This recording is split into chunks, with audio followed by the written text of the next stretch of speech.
In this video, I'm going to show you how you can easily compress PDF file on your iPhone to reduce its size.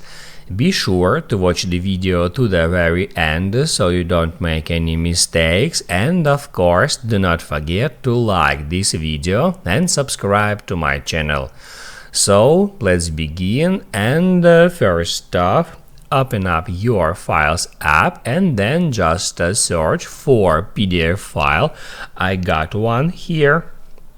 And then if you want to compress PDF file, just hold down on it and then select compress, and that will create a zip file which you can send to someone because it has a little smaller size. If someone sends you a PDF file via Messenger and you want to compress that PDF file, first of all you need to save that PDF file on your Files app, on your iPhone, or on your iCloud.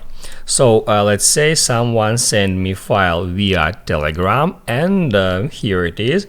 I can now hold down, then hit Add Select, then Share, and then Save to Files to save this PDF file on my device, just like that. Now you can write down in the comments below if you have any questions about that tutorial, and also I recommend you to check out my iPhone tutorials playlist, which you can easily find in the description. Hit the like button if you liked that video, and I see you in the next one.